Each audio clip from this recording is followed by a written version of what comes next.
மதுரை திருப்பரங்குன்றம் அருகே இந்தியா கூட்டணி சார்பில் தேர்தல் அலுவலகத்தை அமைச்சர் மூர்த்தி திறந்து வைத்தார். அப்போது பேசிய அவர், வந்தோம், போட்டோவுக்கு போஸ் கொடுத்தோம் என்று சொல்லாமல் உண்மையாக களத்தில் பணியாற்ற வேண்டும் என்று அறிவுறுத்தினார். திருமங்கலம் செயல் வீரர் கூட்டத்தை போல திருப்பரங்குன்றம் கூட்டம் திருப்தி அளிக்கவில்லை என கூறிய அவர், சும்மா மாவட்ட செயலாளர் கூட சேர்ந்து உட்கார்ந்துட்டு சீன் போடுறதை விட்டுட்டு நான் சொல்றத கேளுங்க, இல்லனா எல்லாத்தையும் சேர்த்து தலைவர் முடிச்சிருவாரு அப்படின்னு நிர்வாகிகளுக்கு எச்சரிக்கை விடுத்துள்ளார்.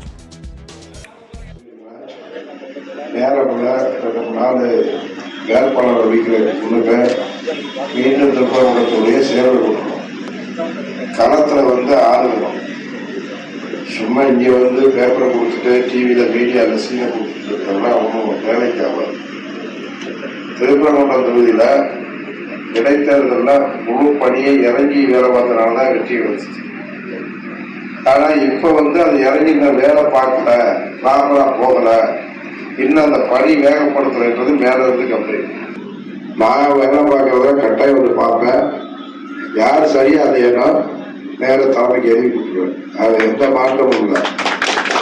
இனிமேலும் இந்த ஆபீஸ்ல ஒருத்த கூட இருப்பாரு.